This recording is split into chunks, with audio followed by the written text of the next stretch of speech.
Good morning, ladies and gentlemen. The, the ANC is officially releasing our discussion documents for the forthcoming National General Council.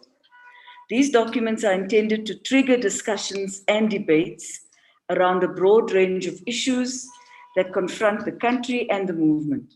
We invite all South Africans to engage with these documents as part of sharpening policy positions, implementation, and enriching public discourse on the building of a more inclusive, safe, and just society. The Constitution of the ANC mandates the NEC to convene an NGC not later than 30 months after the National Conference. This means that the NEC should have convened the NGC by no later than June 2020. I might also say to you that it is not a compulsion in our constitution. It says we may convene an NGC. With the onset of the COVID pandemic, the NGC preparations had to be reviewed, and the NEC took the view that the NGC could not take place within the prescribed time frame. In the context of the continuing impact of the COVID pandemic, the NEC is reflecting on the format of the NGC while ensuring that we realize its objectives and content. The NGC is a platform for the midterm review of the performance of the organization and an assessment of progress and challenges in implementing its policies and programs adopted and reaffirmed at the 54th National Conference. The NGC will also perform a review of the National Development Plan a decade ahead of its completion. It further seeks to assess the balance of forces as it prevails and their impact on the fundamental objectives of creating a better life for all South Africans. Over the years, the ANC National General Council has proved to be the biggest political school of the ANC, with nationwide and sectoral discussions of NGC papers taking place. This provides an opportunity for members and branches, including those that have no direct delegations to the NGC, to engage with implementation of policy and assess progress with transformation. This process sets the tone for the fruitful discussions at the NGC, enhance the quality of debates in the various commissions, and empower delegates to express their views with a greater degree of clarity and depth. The leagues, alliance, and broader mass democratic movement are being involved in this process. Furthermore, subcommittees of the NEC will continue to engage stakeholders such as the religious sector, professionals, intelligentsia, artists, business, sports, cultural communities, the LGBTQI community, and as broad a range of civil society as is possible. The tiniest finalization of discussion papers was adversely affected by the pandemic. It was, however, a blessing in disguise, as it provided an opportunity for greater reflection in the development of the discussion papers and consideration of the challenges and opportunities that have arisen due to the pandemic. The NEC Policy Subcommittee and relevant subcommittees have been meeting on virtual platforms since April 2020 to review and enhance the drafts of proposed discussion documents. We are pleased to announce that after months of hard work and a robust drafting process, the 10 discussion papers are being released for public discussion as a special edition of Umkhabulo that will be released online today. The NGC discussion documents are as follows: a discussion document on transformation and a prosperous South Africa, and we ask the critical question, is the NDR still on track? Social cohesion and the national and gender question, the balance of forces in our country, young people today, mission, challenges, and tasks, building a non-sexist society, culture and heritage, strengthening linkages in ANC policy and strategic repositioning in the post-apartheid era. We are reviewing through the eye of the needle, organizational renewal and unity. This is a separate paper on its own, developing our human capabilities, And we're looking at South Africa's electoral systems in one of the discussion documents. And then we're also looking at a document that has been developed by the Alliance as a whole, which looks at a reconfigured alliance, a more integrated alliance. The discussion documents will also contribute towards enriching the content of the 2021 local government elections manifesto of the ANC. The novel coronavirus, COVID-19, is still very much part of our local and global reality. We will therefore have to continue to keep our communities, ourselves, and each other safe through social distancing, wearing masks, and abiding by the disaster regulations. The format of engagement on these documents will therefore be different, with as much decentralization and virtual engagements as possible. Slides together with the simplified versions will be made available to branches via the ANC's internal communication system, including the ANC Cloud system, which I must say is very successful. Branches interact very regularly with the ANC through that system. ANC branches will be requested to set up mechanisms to discuss the papers involving all members and other local community and civil society structures. A mechanism for proposals and contributions from branches, members, and the public have been developed to receive feedback. We're really thinking about a whole series of webinars that will run throughout the country. ANC NEC subcommittees will convene virtual sectoral seminars with relevant stakeholders on discussion papers, as well as media briefings. We will make all the chairpersons of our NEC subcommittees available to you to go into the granular detail of each and every paper so that you can understand the origin of the thoughts and where it's coming from, how it's being influenced, and what it is seeking to achieve. They will engage with the Alliance and MDM structures on all discussion papers. ANC provincial and regional structures will also meet virtually for discussions on the documents. May I thank you very much for your attention, and just to remind us all that we're a week away from the 16 days of activism against gender-based violence. It should really be 365 days of activism, which is really the second pandemic that we're facing in this country. And it's a serious pandemic, and we hope that we will also find ways of overcoming this through both activism on the ground and legal methods. Thank you very much. Thank you, Pule. Thank you very much. Thank you very much, DSG. Comrade Jeff, are you now ready, Bongani, to come and present? Over to you.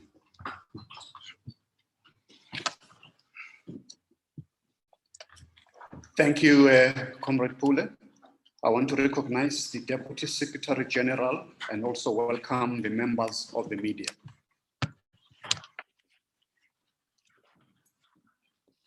As indicated, the National General Council is a forum of mid-term review for the organization.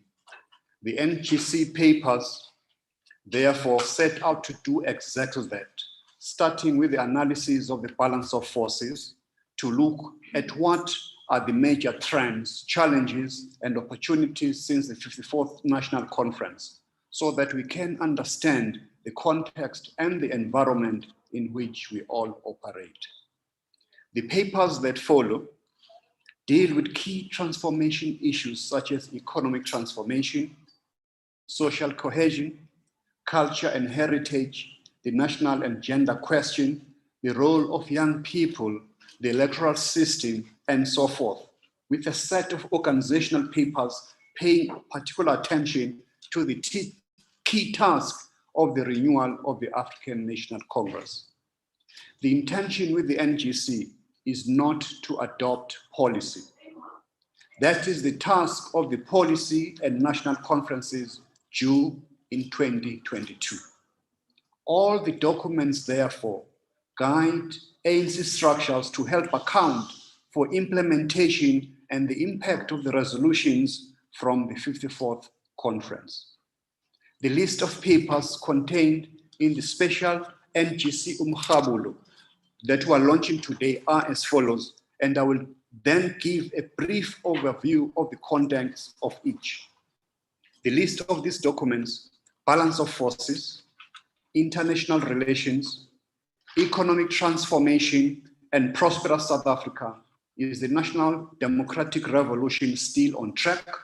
Social cohesion and the national and gender question, building a non-sexist society and the struggle against patriarchy, young people today, mission, challenges, and tasks, culture and heritage, strengthening of ANC policy and the strategic repositioning in the post-apartheid era, review of Through the Eye of the Needle document, organizational renewal and unity, developing our human capabilities, South Africa's electoral system, and towards a reconfigured alliance. On the balance of forces, we do an assessment of domestic and global balance of forces periodically and as a necessary process for the following reasons. It allows us to appreciate factors that might delay or provide opportunities for transformation and progress towards a national democratic society. And it also provides us with the tools to identify social and political forces to be mobilized in support of the agenda for change. The ANC adopted a new strategy and tactics document in 2017. This is a medium-term strategic vision, and we're just 24 months into the pursuance of that vision. Although there are changes in the world and the country, it is relatively a short period of time for significant social changes which may warrant a revision of this strategic vision. The assessment of the balance of forces must be evidence-based and must answer whether we have been able to achieve the commands and vision of our constitutional dispensation. What have we achieved? The 1994 breakthrough set off the conditions for the realization of the national democratic society, the programmatic liberation of Blacks in general and Africans in particular. This breakthrough allowed for the adoption of a South African constitution based on the principles of a democratic society and rights for all, and to redress the injustices of the past. They dismantled the statutory and institutional organization of racial domination, sexism, autocracy, and they unified our nation state. We transformed state institutions, formal instruments of accountability, and space of organs of civil society to thrive. There's been massive progress in state institutions, formal instruments of accountability, and deracialized access to education, health services, electricity, water, and sanitation, as well as increased gender equality.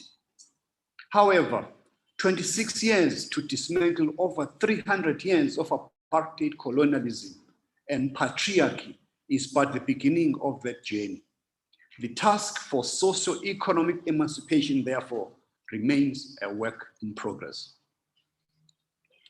Despite this short space of time, we've seen the impact of this breakthrough on the motive forces, and the paper highlights the growth of a Black middle class with enhanced buying power, better education and skills. Among them is the petty bourgeoisie, the bureaucratic bourgeoisie, some professionals and political elites, as well as the parasitic comprador bourgeoisie. Emergence of a lumpen elements in middle class who operates in various spheres, including in the gray area between legality and illegality, or in fully fledged criminal networks. The paper further assessed the challenges in the 5 pillars of social transformation. The state, capacity and legitimacy of state weakened by deeply entrenched corrupt practices by employees, public representatives, and the private sector, and arrogance of some in leadership position. The COVID-19 pandemic tested the capacity of our state and the efficiency of the government. It also provided opportunities to grow our capacity to realize developmental endeavors and expose weaknesses. Economy. Although progress made to extend basic services and reduce poverty, distribution of income, ownership, management, and assets still reflects apartheid colonialism and patriarchy. COVID-19 will result in severe contraction of our economy. Economic recovery plan can provide, therefore, that opportunity for a sustainable economic future and overcome constraints and the fault lines of poverty, inequality, and unemployment. Organization. Motive forces are at a low ebb. ANC declining fortunes, squabbles, money politics, corruption, performances in government undermine that ANC support. Failure of renewal will present an existential crisis for the ANC. Backlog of ideas. Debates on liberation, transformation, cluttered with simplistic and revolutionary sounding phrases with shallow understanding of strategy and tactics. The ANC has to pay particular attention to ideological work, culture, and heritage as part of this renewal. International. Key issues of global unipolarity, the China, Asia as a new power, globalization and neoliberalism, rising inequality, migration.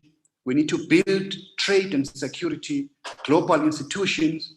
The fourth industrial revolution may leave Africa behind and reliant on national resources. Issues that we need to take forward. Democracy fundamentally shifted the balance of forces in favor of national liberation and transformation. Profound changes on access to education, health services, water and sanitation, as well as pursuit of gender equality. However, we need to continuously improve depth and quality of all these services to ensure equality of opportunities as well as access. Patriarchy still rears its ugly head in the most abominable of ways, as reflected in the incidence of femicide and the persistence of the gender wage gap. There have been profound changes in the class structure of South African society, especially within Black community. Emergence of lumpen elements, including in the economy and the political sphere. These are dangerous forces that must be confronted and defeated if the revolution is to make the necessary progress. The ANC therefore remains the vanguard of the National Democratic Revolution. The success of the National Democratic Revolution largely depends on our movement's capacity to self-correct and implement programs of organizational and societal renewal. South Africa, as an AU member and the chair in 2020 through our President Ramaphosa, puts high on the agenda the issues of economic integration, silencing of the guns, and the advancement of women and youth. International. This document looks at the key developments and trends in the world, but more particularly in the African continent since 2017, and the implication for South Africa. Key issues of focus. SADC, our role and relationships in the region. African agenda, silencing the guns. African Free Continental Trade Agreement, United Action confronting COVID-19. Global agenda. Role of multilateral organization in that transformation. The World Health Organization, climate change, solidarity, especially with Western Sahara, Cuba, Palestine, and others. Economic transformation and a prosperous South Africa. Is the National Democratic Revolution still on track? Economic constraints. The COVID-19 depression may make inequalities worse. The 2011 slowdown closely related to the fall of international prices of South African mining exports.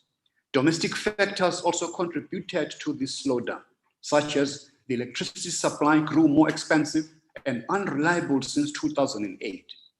The climate crisis affects agriculture and tourism, more frequent and intense droughts and flooding. State capture and worsening corruption increase the cost of state-owned infrastructure systems and discourage private investment. Government's fiscal and monetary policies were generally pro-cyclical, although not to the point of austerity.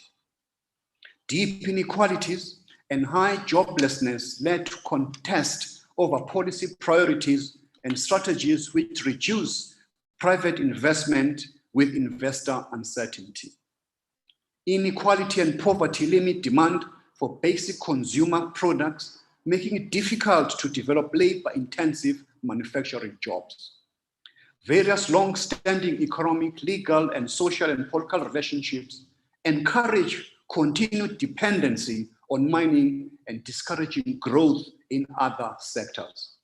The state does not have the ability to take over businesses. It can, however, regulate. Deep inequalities in our society make it difficult to achieve agreement on economic policy. Different state agencies have mandates that align with different constituencies. Both cabinet and the presidency need far greater technical capacity and stronger systems. Responses that we need: a sustainable package to revive overall economic growth, as we have seen with the release of the President Economic Reconstruction and Recovery Plan. Measures to improve economic opportunities for working people on a significant scale. Improved management of business needs an expectation to renew investment and job creation. Increased support for organizations that promote social mobilization in working class communities, such as labor unions and other constituency-based organizations, the Presidential National Youth Service, and the community work programs. The minimum wage should increase at least 1.5% above inflation annually. Stakeholders, especially unions, communities of faith, and NGOs, should be helped to improve monitoring as well as enforcement. Access to elite educational institutions from primary to tertiary should be improved, especially for low-income learners, including quotas for places without fees for learners from low-income households. Larger companies should be encouraged to invite unions to take part in their boards of directors and to expand employee and community ownership. Resolution is required on the matters of communal land and security of tenure, bring communities into the broader development of South African society with its respective diversities, with particular emphasis with regard to access by women. Greater capacity in the presidency to prioritize and coordinate the process, monitor, especially to unblock implementation, and when necessary, strengthen continually as implementation proceeds. A focus on actual or potential core industries rather than niche products. Greater capacity for departments to develop proposals to address the main constraints on competitiveness and growth in specific value chains with realistic objectives, targets, and alignment across the state. We need a social pact to manage contestation between stakeholders. All parties should take a long-term view, recognizing that inclusive growth will benefit all of us. On social cohesion and the challenges of building a non-racial and non-sexist society.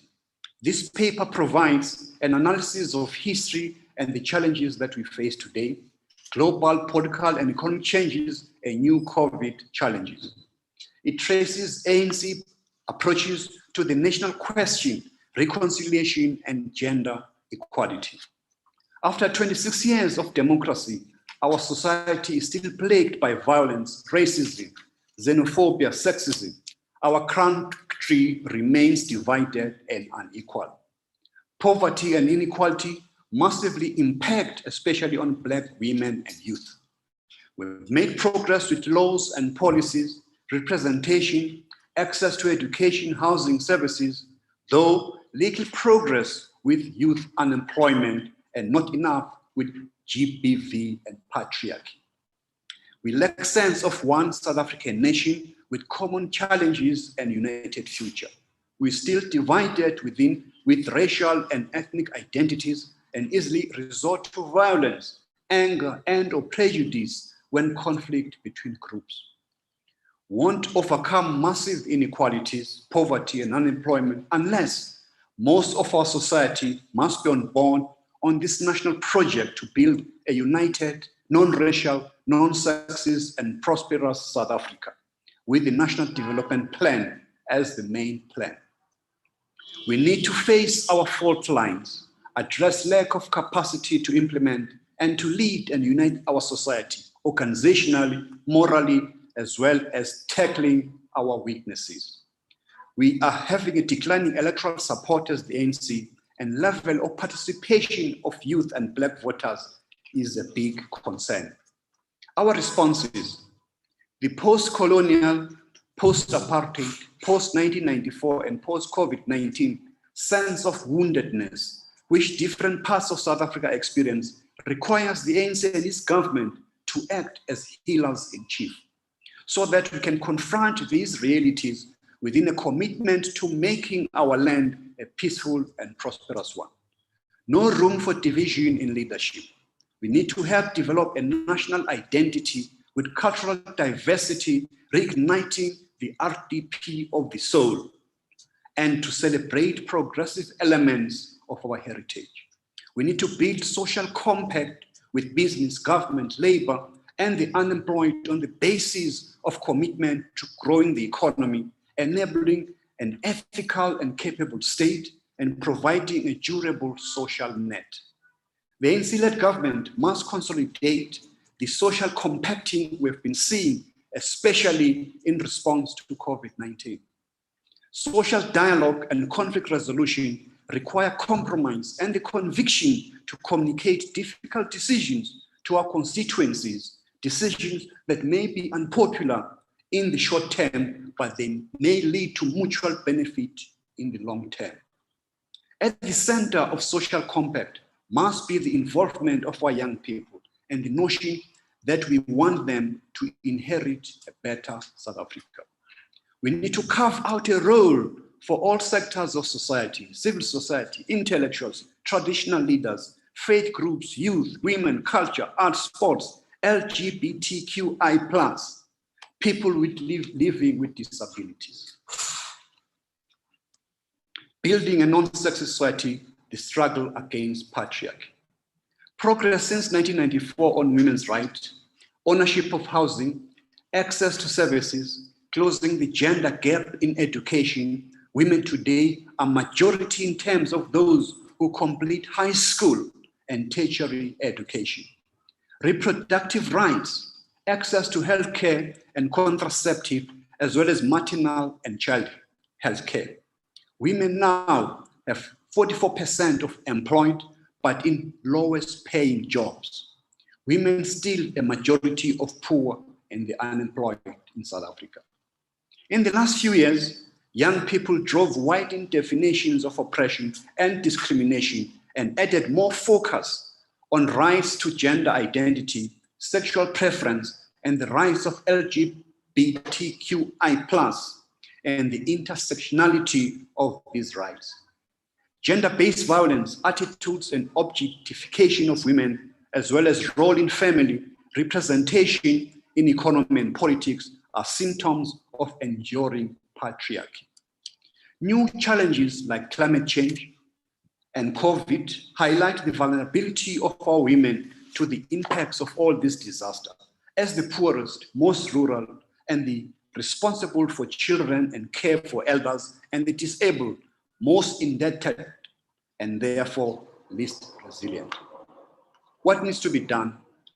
We need to free girls and women from chains of prescribed roles to full equality in family, society, and opportunities to study and to work. The total transformation of gender relations and power needs the active mobilization, conscientization, and participation of men. focus on policies that will free women, expand early childhood development, access to water and electricity, public transport, healthcare, community, and safety.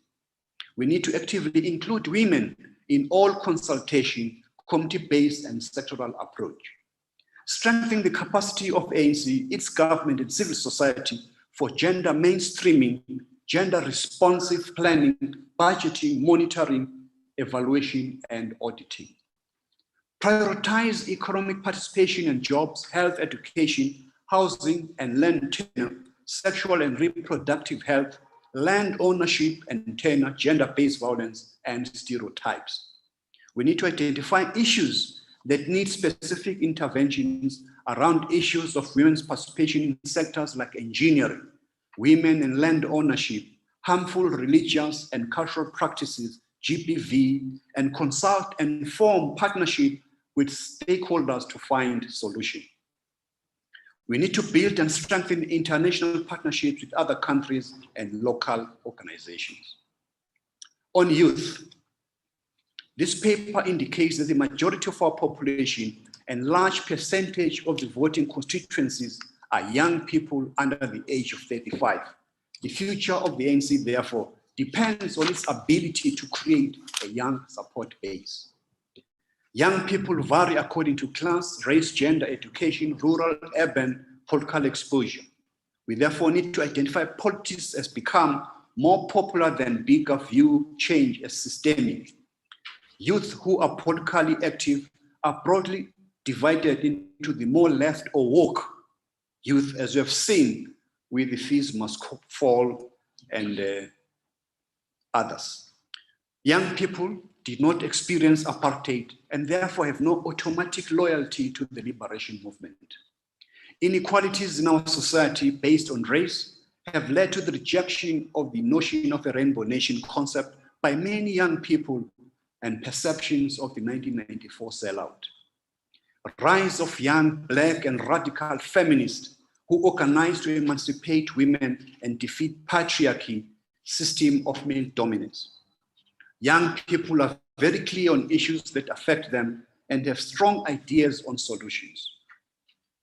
The ANC therefore must speak with them directly, not over them, on the issues that young men and women, such as unemployment, education, a silent substance abuse epidemic, feelings of alienation, marginalization and isolation from leadership, influence, status and power in society, social cohesion, and climate crisis and implications for their future.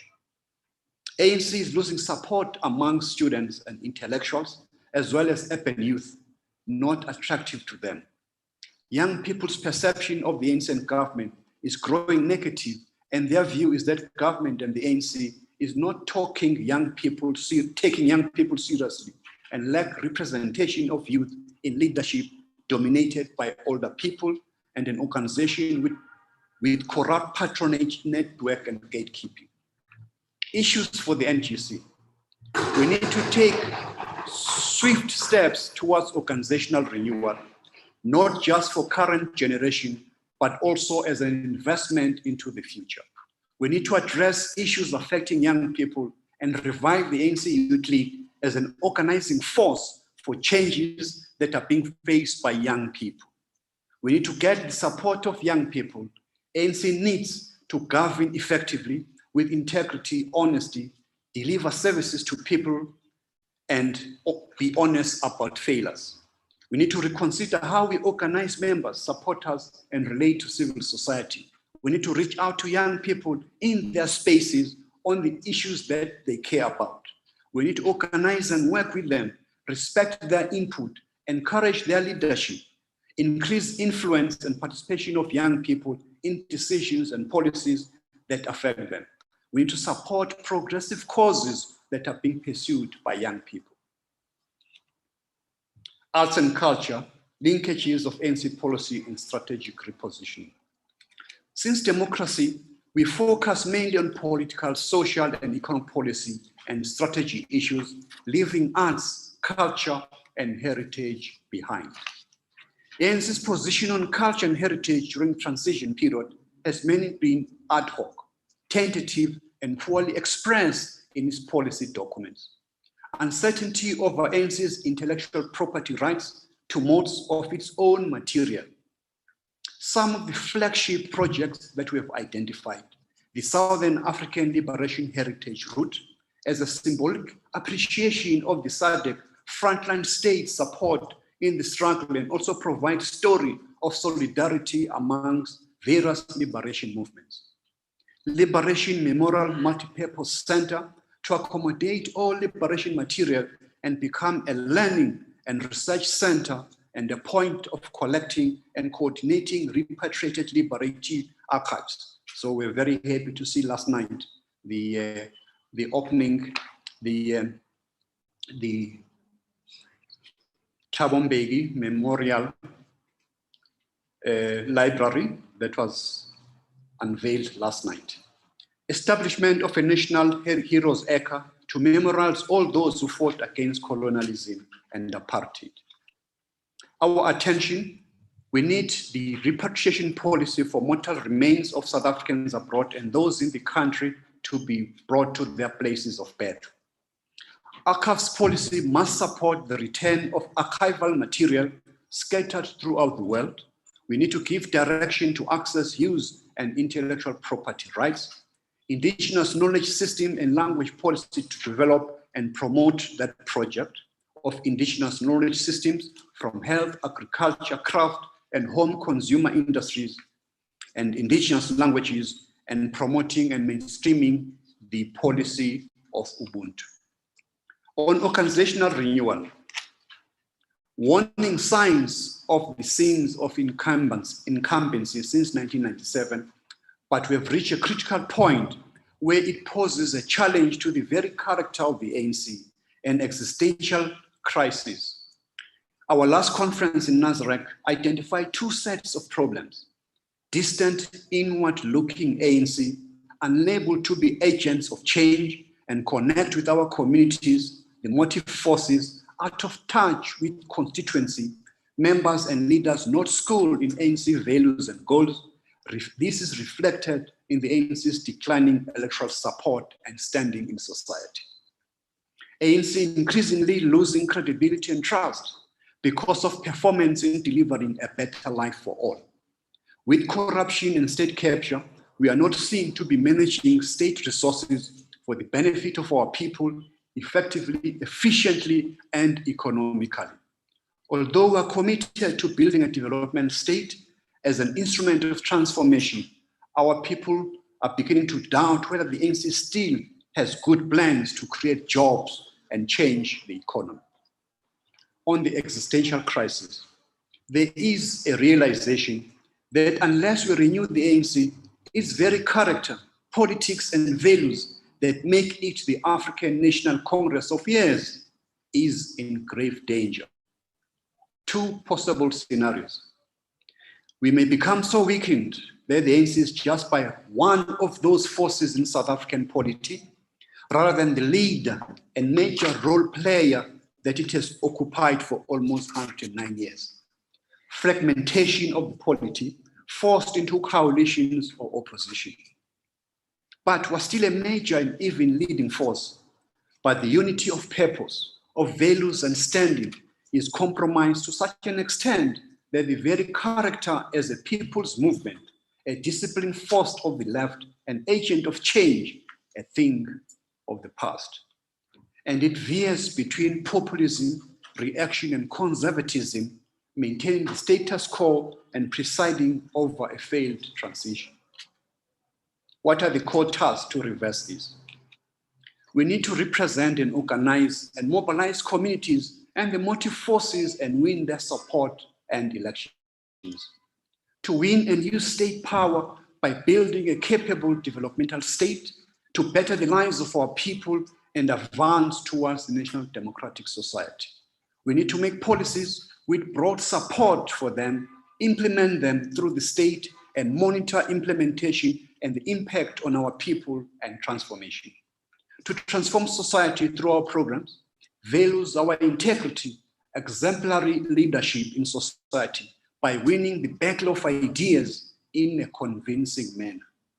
We need to select and deploy capable leaders and public representatives with integrity, with capacity, and with the correct orientation expertise to drive the implementation of our programs. We need to develop cadres who are skilled in our values and policies with capacities to be agents of change wherever they are deployed. Achievements since the 54th conference. We have established the OR Tambo School and beginning to massify the online school. New online membership system has been launched. Adoption of a mass political education, and we've started implementation. Branch manual has been updated. Online membership system has been launched. Dispute resolution structures in place under the DSG. During COVID-19 period, we are now using online political education that has been expanded. ANC cloud reporting steadily has been built. Won back some of the ground lost during 2016 local government elections we've seen in the recent by-elections. We are now advancing, preparing for the 2021 local government elections. Our alliance structures meet and joint campaigns against racism, commemoration events have begun. Challenges: capacity of the state and implementation of program towards a national democratic society. Economic transformation still remains a major challenge. Not done well on the integrity and anti-corruption issues.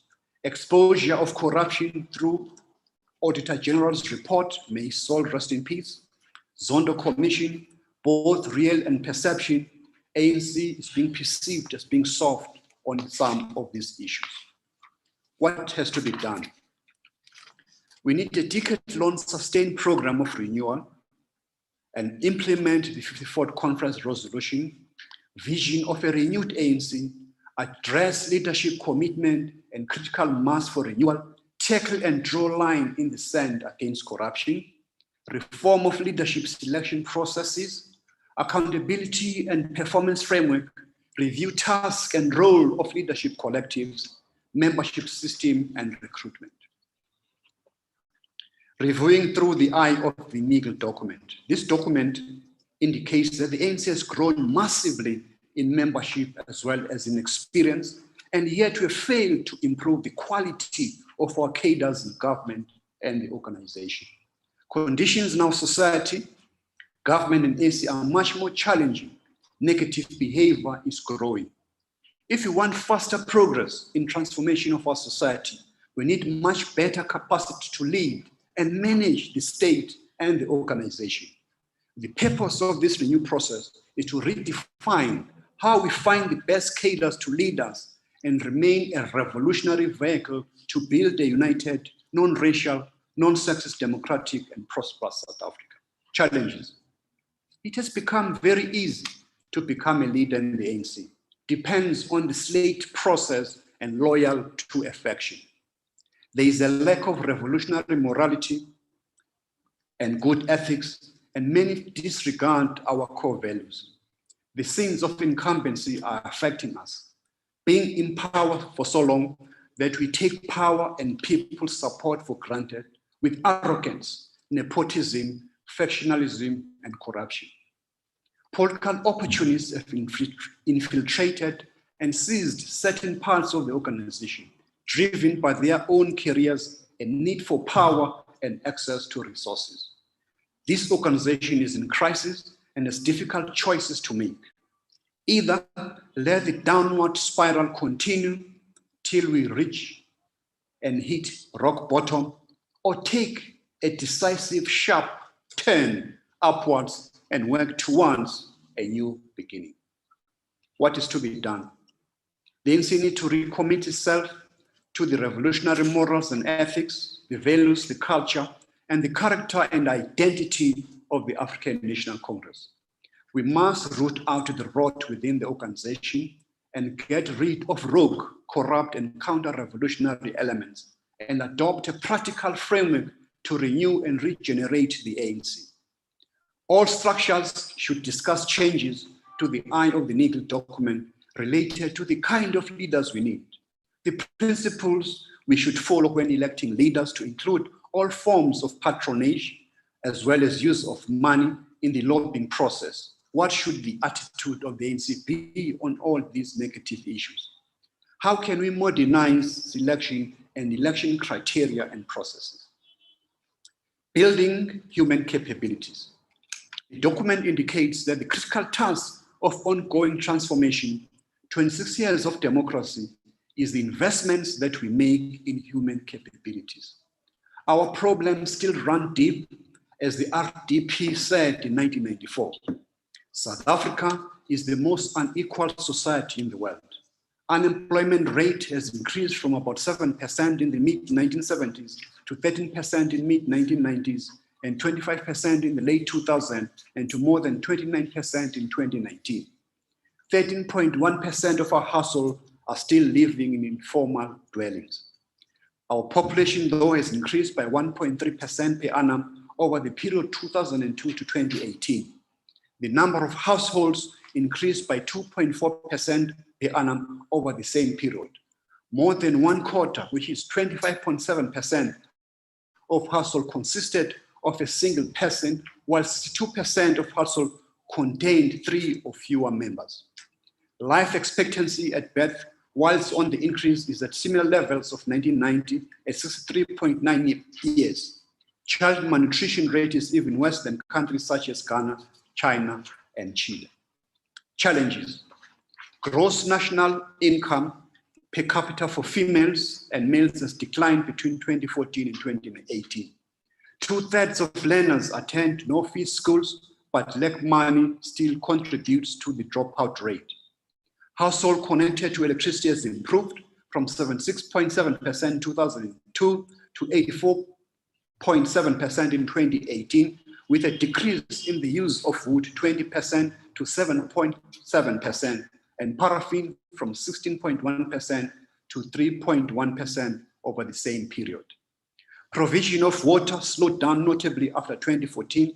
Percentage of households with access to an improved source of water grew from 84.4% to staggering 89% between 2002 and 2018. Access to improved sanitation grew from 61.7% to 83% between 2002 and 2018. 8 million needs in the country, young people aged between 50 and 35 years who are not in education, no employment, no training, who have gone up from 2.8 million to 41% in 2010. Only about 30% of young people go on seek education after basic education. What needs to be done? We need to make the 4th industrial revolution happen by focusing on connectivity, smart industry, and big data across all sectors. We need a skills revolution with a renewed revolutionary curriculum, improve links between ECD, which is early childhood development, basic education, and higher education, focusing on technical skills. A capable state that unlocks the capabilities of our citizens, activist government, and a knowledge-driven professional public service. We need to implement the district development model. A capable organization with system to engage society effectively, monitor its policy decision with ability to support and hold its cadres accountable. Reconfiguration of the alliance. The document presents summaries on the nature and character of our alliance formations and their historic missions, and thus those of the alliance.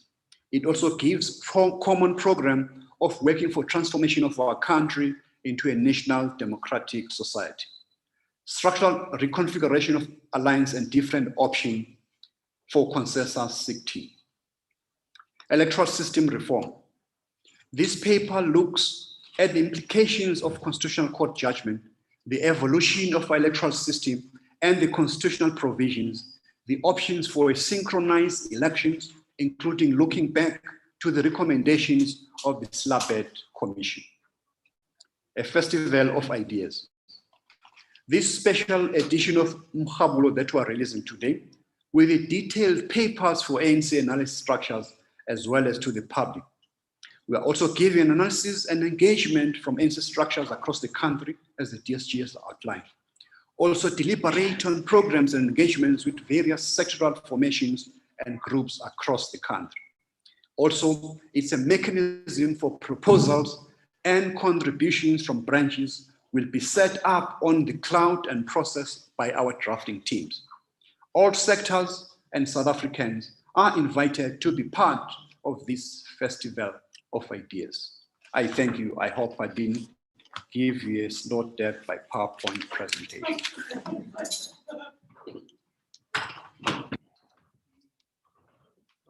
Thank you, Comrade Jeff. The DSG has presented the statement of the National Executive Committee on the launch of these discussion documents. Comrade Jeff has given you a brief on what is contained in those discussion documents. We were expecting to be done with this briefing by no later than 11:45. We can just take a round of questions if they are there, just to allow members of the media considering because there's going to be a range of briefings that is going to be provided by chairpersons of various subcommittees, just to deepen the understanding of society and our own structures on these discussion documents. The floor is now open for questions. Okay, Debo. Looks like we only have one question today. That's good. Okay. No. Let's deal with all the questions because, Comrade Amos, can we also just check if we don't have questions that are being raised on our Zoom platform? Because DSG, there are others who have joined the briefing virtually. Okay, we've got Debo, we've got Pamandla, Lizega. Okay. Okay, my name is Debo. I'm with the NGC.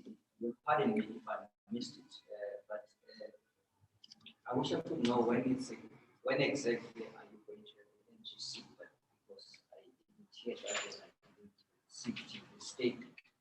Number two,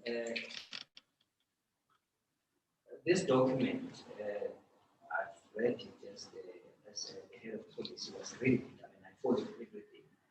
But almost 90% of the concerns that are raised in the document, the concerns that have been raised, I think over and over again, previous conferences, previous NGC, previous NEC meetings.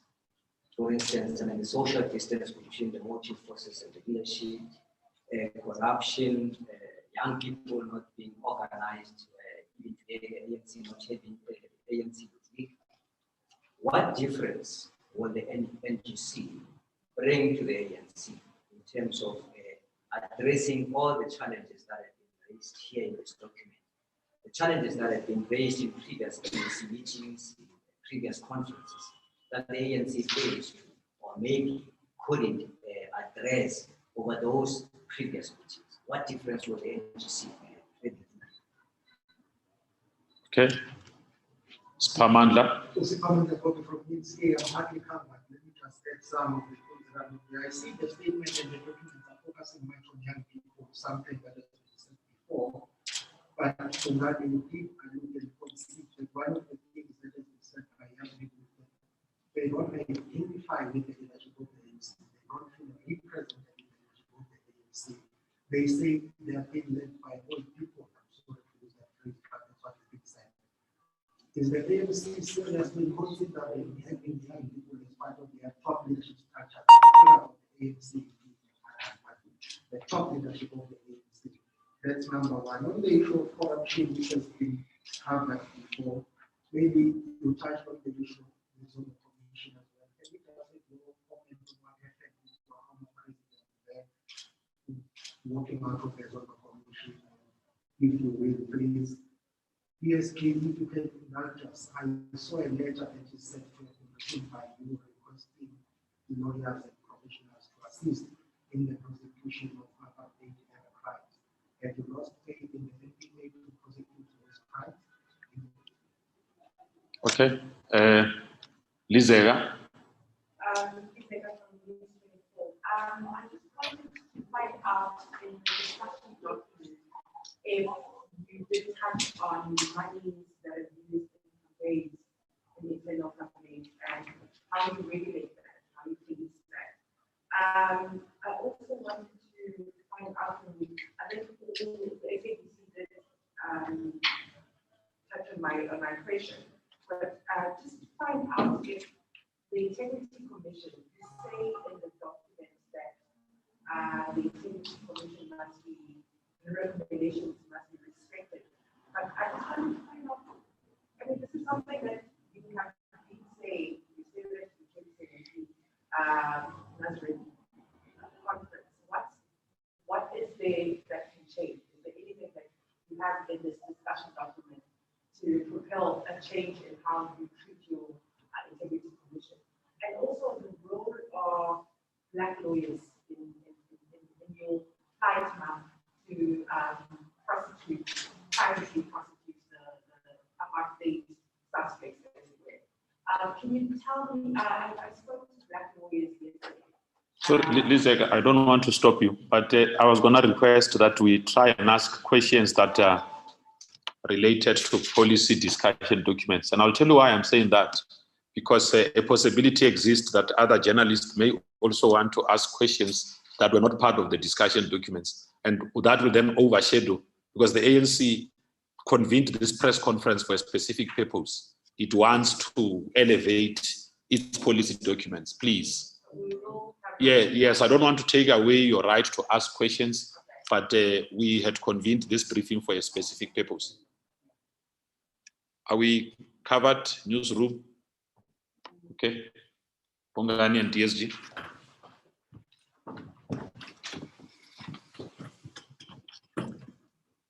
When is the National General Council going to take place? That decision will be taken by the meeting of the National Executive Committee that is taking place the next weekend. But from the policy perspective, as the DSG and myself involved in this process, we expect that the NGC will take place sometime between April and May, but the exact date will be determined by the National Executive Committee. I'm sure the follow-up question will be, how are we going to convene? That question as well it has not been asked, will be answered by the NEC, but we envisage a hybrid system of virtual as well as presence in some form or the other. But all these will be dependent on the progress we are making in fighting against the COVID-19 pandemic.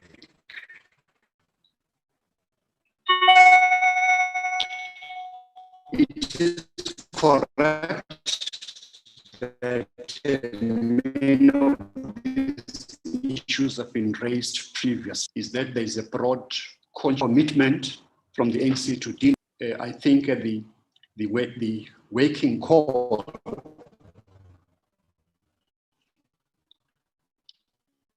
has been the decline in our electoral support. So I believe, as a person involved in the policy with these matters, differently but more decisively for the better. On the issue of young people, I think mainly their criticism, even though it's directed towards the ANC in general, but has been the issue of the ANC Youth League. They felt that is not talking to their matters. So we are bringing on board many young people into the upper echelons, even in preparation of these documents. When, as Paul has highlighted, when he convenes specific media briefings with various sectors of these 11 discussion documents, you will see a lot of young people of this document, especially on the issue of corruption. The answer that I gave to Debo goes for you, Pamanda, that I believe that the ANC is going to be more decisive this time going forward because of the crisis that the organization is facing. I also believe that the first step will be taken at the meeting of the NEC next week. On the issue of the Zondo Commission, I don't think this is the forum to answer those questions. The DSG will deal with the issue of the PLA and black lawyers. On money politics, in the document on organizational renewal, as well as through the eye of the needy, we go into details of how we can be able to deal with these matters. As I've said, that we are facing two scenarios. Either we can allow this process to go on until we hit rock bottom, or we make a sharp turn upwards to improve the fortunes of the ANC. I think that's all for now.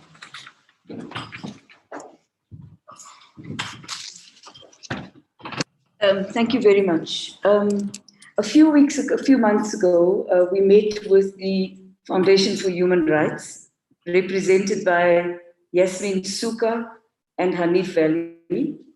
It included the family members of a number of victims of apartheid crimes. The Timol family was represented, the Kalata family was represented, and the family of the late comrade Portia was also represented.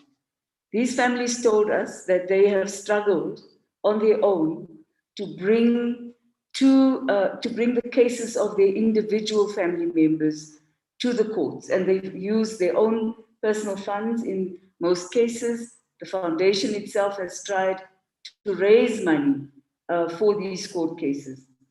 We then decided that we should try to see what we can do to assist, and we included in the discussion the Minister of Justice in his capacity as a member of the National Executive Committee, and also the Deputy Minister of Justice, Comrade John Jeffries, who has a long history and understanding of what took place during the TRC. The ultimate problem that we identified was that there are some 340 cases that had not been dealt with, and the TRC had recommended that there should be investigation, possibly prosecutions, but investigations at least. The families and the Human Rights Commission explained to us that they have had a long history of conversations with the national prosecutorial authorities, and that they feel there's help needed. So we agreed amongst us that what we would do is we would approach university chancellors, vice chancellors, to request any historical papers and documentation for information that they might have at hand, books that were written about certain cases and so on. It's a long process. Secondly, that we would throw out a cry for help to the legal fraternity in the country, in particular what we considered might be the more progressive legal fraternity in South Africa, to say, if there's any lawyers who can contribute some of their time voluntarily to assist the families in the investigations and moving towards finding prosecutable cases that can go to the NPA. So there's no question about not having confidence in the NPA, but it has taken 25 years, Comrade Jeff, for this matter to come to any point. And so this was really an activism perspective on our part. I must say that I've been taken aback a bit by the negativity in the social media coming from some quarters, which we expected, because of course it would be a direct assault on those people who support the silencing of the apartheid atrocities, that we mustn't talk about them. We feel very strongly that we need to, and that we need to assist these families. They approached us, they have a right to approach the ANC, and the ANC is going to ask for help from lawyers who might be able to assist us. It is not a black mark against any institution of the state. It is simply saying this requires activism. We left it alone after the TRC sat. We didn't do much about it. And even if it is 25 years later, those families still feel the pain. And they have a right to be assisted. And it is on that basis that we agreed to set up a technical team, which is led by our legal person in the ANC office, Krish Naidu, and he has brought in some other lawyers. We've also included our general manager, Comrade Phoebe Potgieter, and we have included, amongst others, in the technical team, in his capacity as an activist, the Deputy Minister of Justice, to assist us. So this is not there's no mystery here. This is straightforward activism, and we hope that we will be able to have your support as the media on this project. Thank you very much. On the Integrity Commission, let me go into a little bit of detail. So we've had huge discussions about this notion of step aside. And the concept, the thing that is facing us is a challenge. Number one, there is a concept of political morality, which is implicit in the constitution of the ANC, section 25, which says that if you've been charged, you voluntarily have to make a decision to step aside based on your own political morality and your conscience. Then we had a meeting, an NEC meeting, and we went a bit further. And the NEC said, those who are charged must step aside, full stop. And that was based on the number of cases that were present in the country.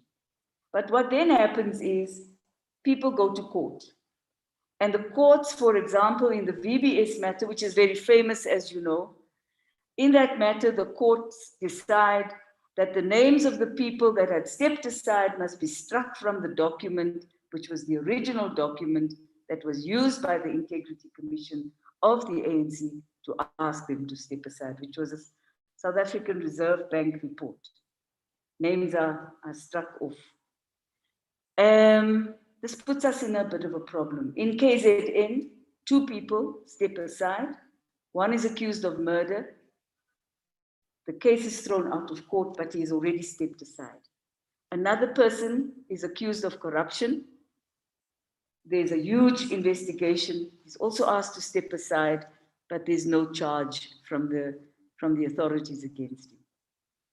So we're stuck with this dilemma of political morality and natural justice, and the justice of the country and the constitution of the country. So what we've now done, we have requested senior counsel to give us an opinion on how we should go forward with this matter of the step aside perspective, so that we take into account the rights of people in the Constitution of the Republic of South Africa. We take into account the weight of an accusation, let me put it that way, the weight of an accusation. And we also take into account the unfortunate reality that a number of people are accused so that they can be removed out of the positions that they hold by others who need to fill that positions for their own purposes. It's become a little game that is played, particularly at local government level, which is a very unfortunate reality. And then, of course, there are people who are criminally liable for whatever it is they've done. And the rule of law is that you are innocent until proven guilty. And so we would like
the media for everything. We're very clear we want a tangible, realistic solution to a tangible, real problem for the country, which is corruption.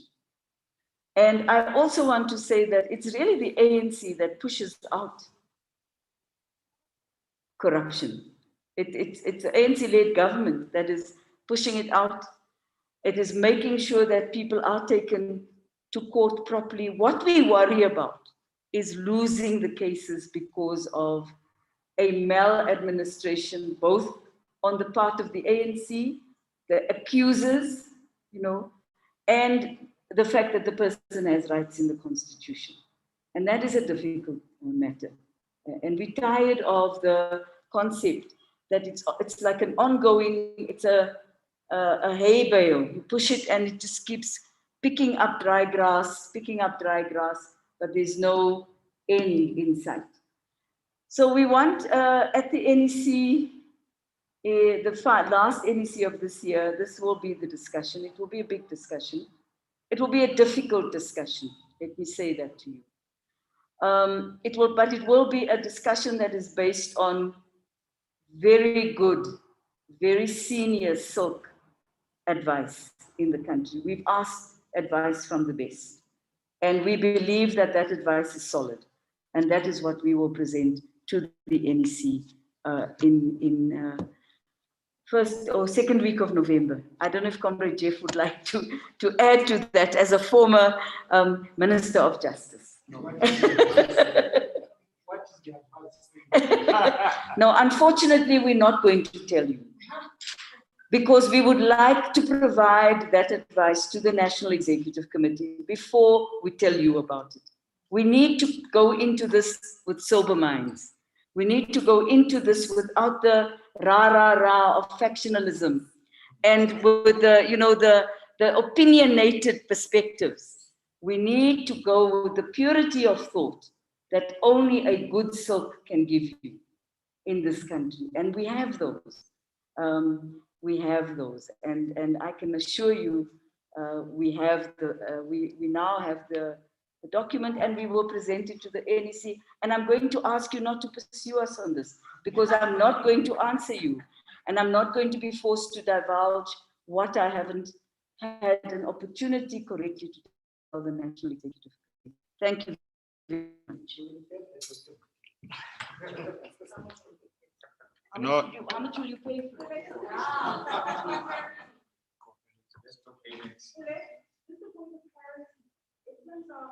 When the ANC in Malawi, when the SU is speaking, the ANC will be on the 9th of May in Malawi. So was that? Well, I think the DSG has clarified that question. She has said that can I just how am I going to clarify you if you then there's no need to ask questions if you already have answers, because I'm trying to clarify you. The Deputy Secretary General has clarified that question, that when we emerge from the NEC, we will also be able to provide clarity on all other matters the NEC needs to consider. Remember, in between the NEC, there is something called the National Working Committee meeting. So all of those things that would have emerged out of the NWC would have to then be processed by the NEC, after which we will be able to come and communicate. Does that help? I think the word lie was a little bit harsh. Yes. It's just the last one. I'm thinking about this now. Based on whatever you said about the PSG, no critics will say, you know what the problems are, you are good at diagnosing and doing everything, but implementation is the weakest point of the things. No critics will say, just implement your resolutions, and then most of the problems that you are moving from here will be addressed. But how do you respond to those who say, but you are very weak when it comes to implementation? Okay, Debu? Okay, not that I'm trying. So you want to also come after Debu? Yes. Okay. I'm not trying to pitch you against the collective strategy, but as the head of police, you've been the head of police, ANC policy for some time now. But if you look at some of the policies that the ANC adopt, some of them they just remain as policy in your books, and there's a failure to implement those policies. I'm not pitching you against it. Are you worried as someone who sits and crack your brains and put together these policies and only to find them. Just say policies in the book, but they don't see light of day in terms of implementation. So there's more a link between the two questions. Kotatso Madisa and newsroom will come. Sunday time. TSG, the legal advice you saw.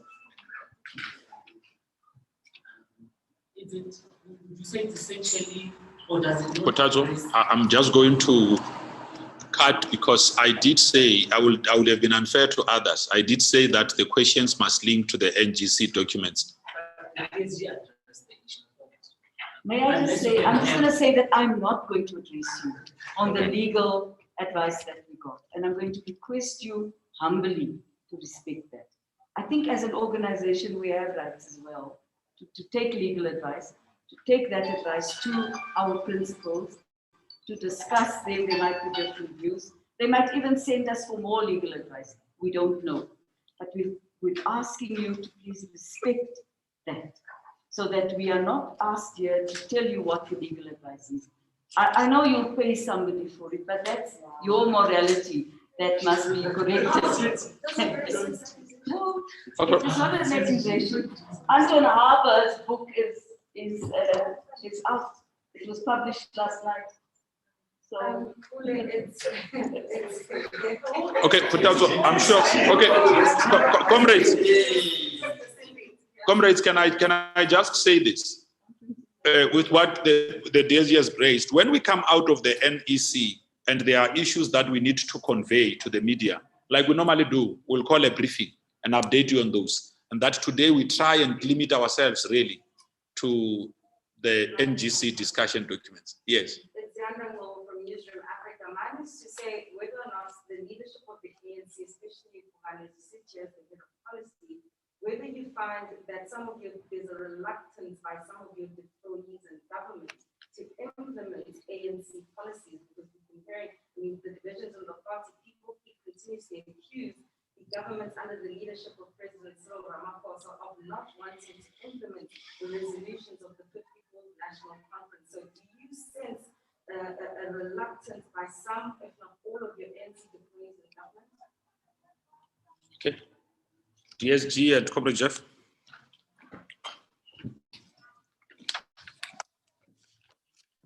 Yeah, it is a fact that one of our major weaknesses as the ANC and government is the slow pace of implementation. That is a fact.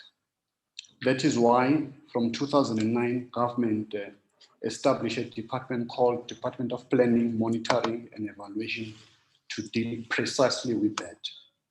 And I think that process is still maturing within government.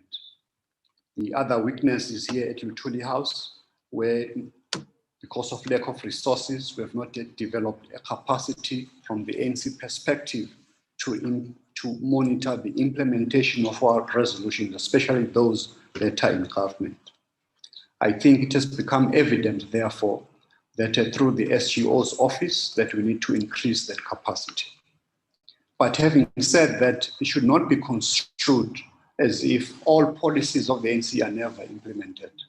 If you look at the 25-year review, you will see that there are major strides that the ANC government has made in all spheres of endeavor. If you look at education, at health, at social services, we've done a marvelous job. But there are areas where we, especially in the economic transformation era. So if you look at our document on economic transformation, is the NDR still on track? You will see an analysis there where the fault lines are and what proposals are being made to correct the situation. Personally, I have not yet experienced deployees in government who are refusing or reluctant to implement ANC resolution. It's just the issue of bureaucracy within government and the long timelines to implement decisions. So that's why in some of these policy position papers, we are saying that there has to be strengthening capacity, especially in the presidency, in order to ensure that on policy matters, especially around economic matters, must be centralized so there is no confusion as what is to be happening. I believe that with the recent establishment of a unit headed by Dr. Ramohopa in the Office of President on Investment and Infrastructure, that we are going to be beginning to ensure that that implementation takes place. So that's where I can leave it for the moment.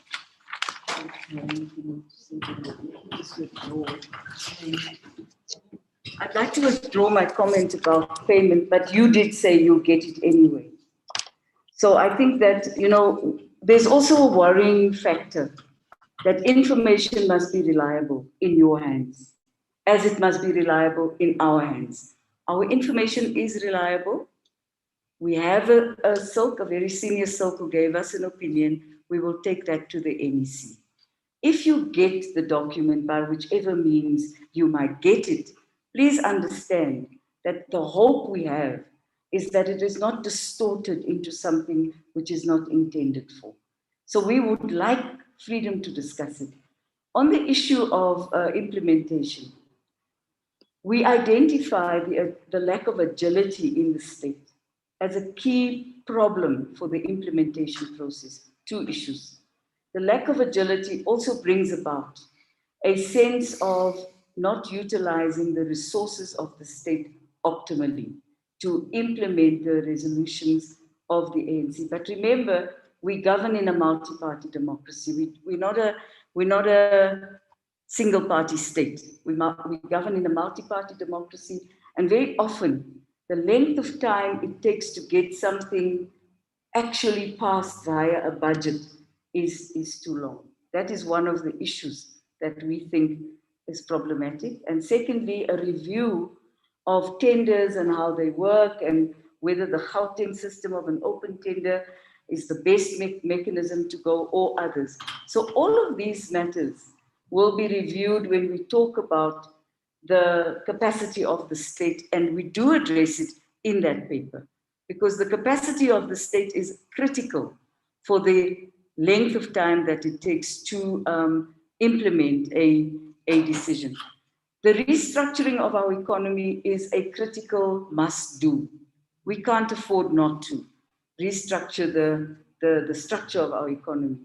And Comrade Jeff, in his input, alluded to you that there is this concept of a radical economic transformation, which is an ANC resolution, which is a very serious resolution. And restructuring and radical transformation is not one element on its own. It's a series of things that you do to reshape the state. Now, what we would like you to do is look at that paper, look at it very critically, and understand what we're saying we think needs to be done to bring about the restructuring of an economy that is still vastly racially unequal and not inclusive. And those are some of the critical issues that the NGC will discuss. We're looking at a date between April and May. We will be ready from Comrade Jeff's perspective. All the documents are ready. We hope that we'll get the responses from branches by the middle of February and March. We reconfigure the resolutions into a consolidated report for the NGC where people's views are integrated. We will be ready. I think we will be ready. And we're hoping that the NEC will agree for a date between April and May. There's no specific date agreed at this moment. Thank you very much.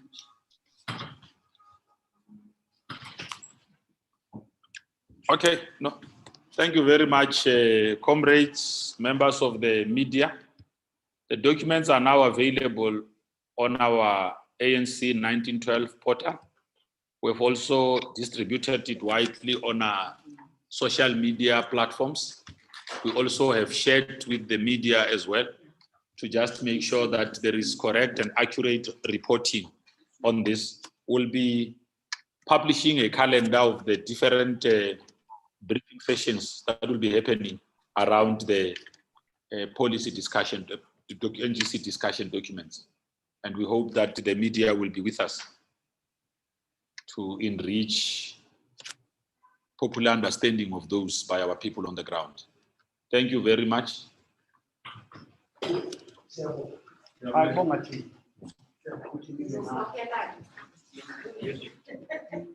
No, I'm